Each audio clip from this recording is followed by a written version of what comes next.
Are you looking for a playbook to scale your home service business with confidence? What's up, blue collar business owners? Welcome back to the Blue Collar Prosperity Podcast. I'm your host, Paul Maska, where we focus on helping guide you to have a prosperous blue collar business. Today, we have with us Bryan Durkin. Bryan is the founder and CEO of MVP Team Pro and the author of Stuck on First, the 9 positions of a playoff ready business. He's going to share some playbooks he's been using to help companies of all sizes scale to business they want and not the one they have. So that is Bryan Durkin. Welcome, Bryan. Thanks so much for being here. What's going on today? Hey, Paul, thanks for having me. Well, it's I'm in Southwest Florida, and we had a real big scare over the last 3 weeks. We had winter, and the good news is those cold days of like 40, 50 degrees are now over. So now we're heading into spring. So everything's good. So I'm Awesome. fortunate enough. I live in paradise, and I live where people vacation. So it doesn't suck. So as we like to say. So Well, that is good to hear. Thanks so much for coming on the show.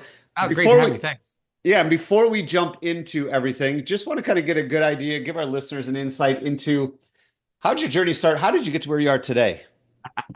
That's kind of funny. Yeah, I'll have to, maybe I can have my kids answer that question. No, great stuff. So I started out as a tech junkie, right? So back in the I guess early 90s, I date myself. I was always involved in technology, and then I kind of rose through the ranks and lived as a tech person for the longest time. And then about probably the mid 90s to late 90s, I made the transition from technology to selling because it was an interesting thing, and I became basically a hired gun. And over another 10 or 15 years, or from that point, another 10 years, I started and sold a small tech support company. We were servicing the legal niche. We also at the same time were outsourcing document processing. This is in 1997. So when your VA guru says I've been doing this for 5 years or since 2005, add another 10 years or more to that since I've been doing it. So and then after I sold my interest in the business, I relocated to beautiful Naples, Florida, and again was a hired gun for sales. And then over probably the last 7 or 8 years, that has changed because I live in a market that's very wealthy, and it's driven by wealth management, construction, and coming to vacation. And so as things progressed, I noticed all these home services businesses they didn't get it when it came to marketing. And so it really turned out to be like they weren't consistent enough. That's one thing, right?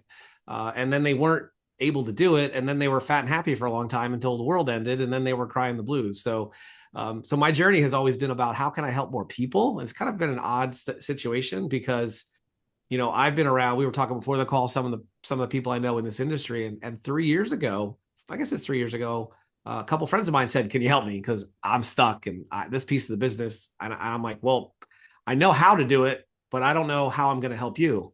And so literally I invented a customer support center we put a customer support center together in like 2 weeks.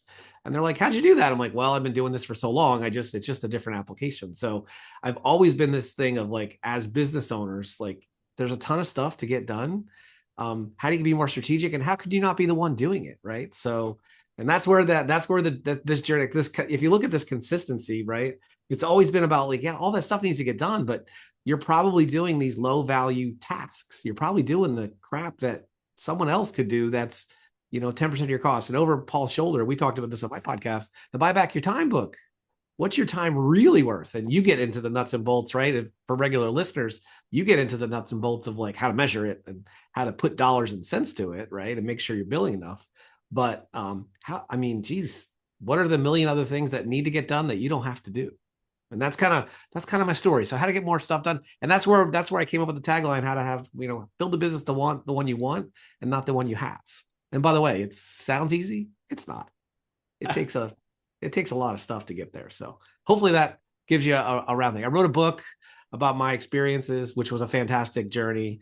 I didn't do it to I did it as a give back. I did it as a personal goal. And then it turned into like this thing like, wow, this is really good. And then I'll share at the end how to get it, but it's a great resource. And I actually just did a review on it myself for the first time in probably 7 years. I think I wrote it 7 years ago. And I was like, damn, this is some good stuff. We should probably reuse this more. So let's get into your expertise. Obviously, a lot of the stuff you've done is sales and marketing, which probably everybody listening to the show could use a little bit of help on. especially Definitely. coming out of COVID when, people are getting back to traveling and spending money on things other than their home. And the home service business, average tickets down, close rates down, all that kind Absolutely. of stuff. Obviously, still need out there every day in the market. It's just a little bit different market than it was 4 or 5 years ago. So one of the things that I picked up on is you're big into kind of creating referral networks, referral marketing, referral partners. Oh God, yes. How does that help companies in the trades? Because I know a lot of time when we're running a trades company, we're just like head down, focus on what we're doing, and we don't pay attention to anything else. So Yep. why is that so important, and how do we do it? So, God, I could talk for 20 hours on it, but I know we only have a short period of time. But so the reality of it is that your customer acquisition strategy is probably going to have 3 or 4 different playbooks, right? So that's the word I use, but you're going to have an ad strategy, right? And you're going to be working with an agency that you're going to be driving someone looking for a plumber now, someone looking for a carpet cleaner now, right? So that's great. Supplementing that is a term that Mike Crow from a group called Text Inspect. I was just in a mastermind with him, and he calls it a maven. I don't know what to call it, but I just call it a referral partner. So one of the thing that every business owner has to do, regardless of industry, but especially in home services, right? You think are who are the people that influence and serve the same client, and that you can rely on each other's networks to support each other's businesses. You think about, and let's just use a real common outside of COVID, right? A common transaction engine for a lot of home service improvements is someone buying a new home. So how do you network with the most influential people in town? And not just saying, send me business, but it has to be a true integrated both way relationship, right? Because if you think about, and this is how I built when I was in tech sales, I can't tell you. I don't think I made a cold call. Online ads didn't exist, right? People did print ads or they were speakers at events or something like that. That didn't exist. And so every time I was applying a new technology, I said, well, who else are talking to the CIOs, right? And so I got to know who they were and be friends with them. And so for 30 years, literally, if you could have 10 customers giving you 5 customer opportunities a year, a quarter, a month, whatever it is, it all depends on the size of the opportunity, right? The math is different. Now all of a sudden you have lead flow. And when you have lead flow and you have the ability to close, now all of a sudden you don't need to chase 100 people. I don't. So if you look at, I talked to a agency just the other day. Google ads are expensive. Close rates are down. So their customer acquisition costs, you're right. And I'm sure you talk about other episodes, per leads, it was, they used to be, I don't know, per leads were $7, $8. Now they're 20 per customer. Used to be $60. Now they're 125. Right. So now all of a sudden I've got Joe referring me 10 customers a year. My average customer ticket's 10 grand. I don't have that cost, right? But you can't just do it with the idea that I'm gonna answer the call and then you're gonna send them a text. Got any deals for me, right? It has to be a true multi relationship. You have to be willing to give, and you got to be willing to get and build a relationship. But if you can build that relationship, obviously you got to slow down. Obviously, you can't be on the truck all the time. And then you just need to start finding those influencers or those people that are also selling to your clients. We call it a ride along strategy, if you want to use a geek marketing term. But if I can ride along with somebody else, for example, one of our referral, we have 2 referral paths. I'm in a couple of masterminds. We get referrals from people that are in the masterminds. And then the other one is we partner with agencies because their number one complaint is call the leads, contact the leads. So anyway, so that's just, but so just find some you can call it a ride along, or find some real genuine referral partners that can help that's mutually beneficial. It's not just a one-way street. Don't expect a one-way because it ain't gonna happen. And they can figure that out a mile away. Yeah, and I think that's the key is, the best relationships are where you give without expectation of getting anything in return, and then you get a lot in return. So what Bryan's really hitting on is, say you're a plumber and all you do is plumbing. Well, then, create referral partnerships with an HVAC company that you can trust, that if you refer them, they're going to deliver an awesome service. Find an electrician that does the same thing. Find a landscaper, find a window and door company, find a roofer, find a garage door company, all the other trades and services that serve homeowners.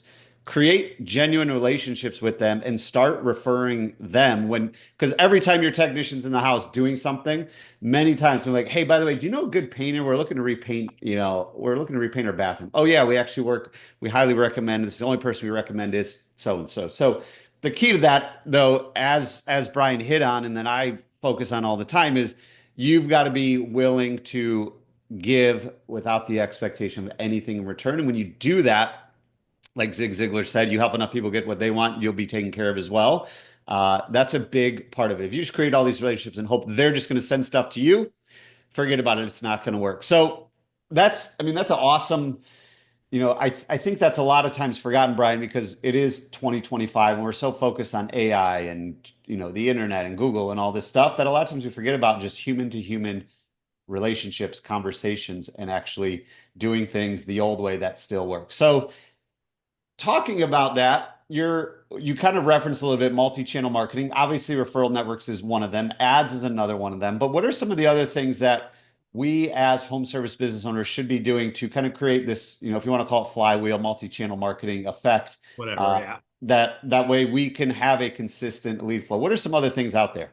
So if you think about referral stuff, and actually Paul mentioned the obvious stuff, I'm going to challenge you to find the odd stuff, right? So if you service a high end demographic, maybe you want to work with an interior designer that you wouldn't necessarily work with, or if you do a lot of maybe it's a mold restoration company, water damage company. So there's other channels. Don't think of the obvious ones, right? Sometimes think of the weird ones. There's a Dan Kennedy concept that says the guy that makes the most money is the guy that sells jewelry at the horse auction. Why does he do that? Because he's the only one selling diamonds when everyone else is selling horse tack and stuff. So when they go buy 30 grand for a horse, it doesn't feel so bad when they hand the wife, because they're typically males that are doing this, to hand the wife a beautiful diamond pendant. So don't be afraid to be the odd one out. So here's a real simple multi-channel one that we implement this for every client, and it doesn't take a genius, right? You meet someone, they got an office, send them a physical card. Go buy a thank you card. I'll find one on my desk. I didn't even think about that. I have them on my desk. But go ahead and send a physical thank you card and be genuine. Hey, Joe. Hey, Paul, it was great meeting you. I can't wait to learn more about you. And that's it. Nothing else, right? And then where automation comes in, have some follow-up steps beyond that. And then here's what nobody does. Send them a freaking gift. Excuse my French. Sorry, I'm trying to be good. Send them, if it's their birthday on LinkedIn, don't send them a LinkedIn message that says happy birthday. Send them a birthday something. If you've already talked to them and it's their birthday or their work anniversary or their kids graduated, do something out of the ordinary. One of my friends sends, and it depends on the amount of cost, right? Sends physical gifts. He'll send a birthday cake for their birthday. He sends a crab dinner for their anniversary, right? So I mean, you can get crazy, but that's what people talk about multi-channel, and it's a little bit more complicated. It's easy to do referral networks because you're only going to have 10 or 15, right? So if you have 10 or 15, it's simple. Any kind of spreadsheet, any kind of CRM, you don't need to do a whole lot with it. But the more you do that, the better you're going to be. People like food. Food gets consumed. It's always something a little better, but don't send them a pen. They don't want a pen. Send them something memorable, right? One of our best follow-ups was, I'm sending you a chocolate bar from a software company. And we literally said in the letter, if you don't want to hear from us anymore, enjoy the chocolate. It was really fancy chocolate. And if you can't enjoy the chocolate for some health reasons, give it to someone who can. And if not, just throw it out and just get us out of your life, kind of stuff. So that's what we see me in my multi-channel. So phone calls, live phone calls are better than text messages, even if they don't answer. Hey, Paul, how you been? We began this conversation with, hey, Paul, am I going to see you in Orlando at the big HVAC show next week, right? How much more impactful is that than even sending a text? Now, I realize generationally, some people prefer text over voicemails, right? But, what else can you do besides send out 3,000 emails to saying, you want to buy my stuff, right? Right. Yeah. So, and it's so true. And a lot of the stuff that Bryan's mentioning is, it's stuff that's always worked. Sometimes it just gets forgotten because we're in such a technology-driven age now. And for anybody out there that hasn't read the book Giftology, I'm sure Bryan has because he's mentioning giving gifts. Giftology by John Ruhlin is a phenomenal book. You can use it for your clients, use it for your referral partners, use it for your vendors. And it's really just to stay top of mind. So that way, when someone does need a landscaper or someone does need a plumber, they're going to be like, man, Bryan's always sending me stuff. It's super thoughtful. It doesn't have any, sales logo stuff on it. It's just personalized to me. He knows that I like bourbon and he sent me a couple bourbon glasses. And every time I drink a bourbon, I think of Bryan and his marketing company or whatever it is. So really great insight, Bryan. So now let's kind of move it. We've got their attention. They're on the hook. Now we've got to actually have a sales process. As we mentioned at the beginning of the show, sales conversions, I would say over the last couple of years, definitely down. What are some ways that you have seen over your years that we can implement to start improving our sales conversion? So I definitely think the first thing you can do is answer whatever your inbound channel is, right? If it's an email form and whatever, answer it immediately. If you pick up the phone, you have I want to say in our experience, because we service that industry, if you answer the phone, you can close as many of 80% of inbound inquiries. Sometimes you can close 90%, which is just answer the damn phone. As much as people want, then this is where I get the pushback. Well, they can go ahead and book online and they can pick their own time. Yes, but if they're sitting at a soccer field at 7 o'clock at night and a game, and you put an ad in front of them that says, hey, book an appointment on Saturday for a free estimate or whatever, and they might want to talk to somebody, right? So that immediacy, right? So and the stats are all over the place, but the general stats I will share with you, you probably have a 5 times better chance to close that deal than any other single thing you can do. Now there's sales choreography and there's closing techniques and all the other heavy-handed stuff. But if you just answer the phone or answer the immediate inquiries and get live converting with those prospects as soon as possible, you're going to do that. Why? I don't know if I shared this with Paul before, but every so often we'll pick a niche and we will just call. We just called in November. So we were outside the holiday rush. We called about, I think it was 800 cleaning businesses. And we got less than, out of 800, only, I think it was about 125 actually answered the phone. About 300 of them had no ability for us to even leave an answer, leave a voicemail for them. And so nothing. And then the other ones left voicemails and we never heard back. And so could you imagine you're spending time and effort and these phone numbers were received from Google My Business or Google Business Local, they call it now, whatever it's called, GBP, Google Business Profile. So we said, window cleaner I think it was window. No, it was cleaning service near me. And we did 10 cities. I think we did 80 or some per city. So that's crazy. Just answer the phone. Like just answer the phone. And if you can't do it, get someone you can. Get your kid, whatever. Just have somebody. And by the way, not having the answer didn't necessarily change the close techniques, right? Just getting a live person of because they're looking for a response. I think AI is going to change some of that. I know the marketing community is gaga over that, but I don't know that the customers are, right? So it's one of those things that, it's a problem in search of an answer. Yeah, I mean, it's funny that you have the stats to back it up, but it's so true because if you don't answer your phone, then that person, the next thing you do is going to call the next one. So even if you do call that person back, by the time you call them back, they probably already found somebody else because they have a problem, they want it solved. And to your point, Brian, we can really build so much value in the entire customer experience. By the time we go through the sales process, they're like, "You're sold." I mean, I learned this from my dad. He owned his own hardwood floor company. He'd literally get so many jobs just by being the only one to answer the phone and then show up for the estimate. He'd show up all the time, like, "Hey, we called 3 people. You're the only one that showed up. Must mean you do good work because you've done everything else well. So job is yours. When can you start?" And it's like, it's industry agnostic. It doesn't say everyone says my business is different. No, that's crap. I don't care if you're an interior designer, if you're a carpet cleaner, if you're whatever, like if you just that first impact, and by the way, be cheerful, be genuine. Like call centers, having a personalized call service is great. Having a call center is better than nothing. But you got, find a way to answer the phone. In fact, and by the way, even if you don't want to spend any money, I heard one recently. I was waiting for lunch one day and it said, Brian's locksmith, this is Brian speaking. And woman wanted a quote. And he goes, "Sorry, ma'am, I'm listening. I really wanted to make sure I answer the phone. I wanted to this is not an emergency. You're not locked out of your car, your home, or your office.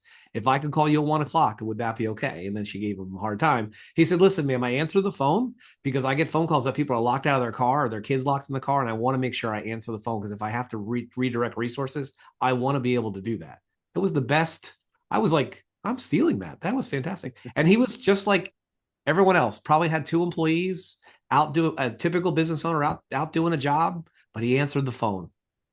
And he'll get a customer, and whatever his average customer value is, he'll get that job because the other people they'll call, they may answer the phone, but they're not gonna answer that way. Yeah. So yeah, and I mean, it's so true of just really, I mean, it's super simple, but not a lot of people do it. Obviously, only 125 out of 800, but treating our customers, our potential customers, the way we would want to be treated if we needed help. It's not like people are calling just for fun to get an estimate and want to waste anybody's time. It's like, I have a problem. You're telling me you have the solution, so I'm calling you. If you're not answering, I'm moving on to the next one because I want to get my problem solved and I don't have time to wait for you. So as we start to wrap this up, Bryan, I mean, the marketing stuff has been awesome.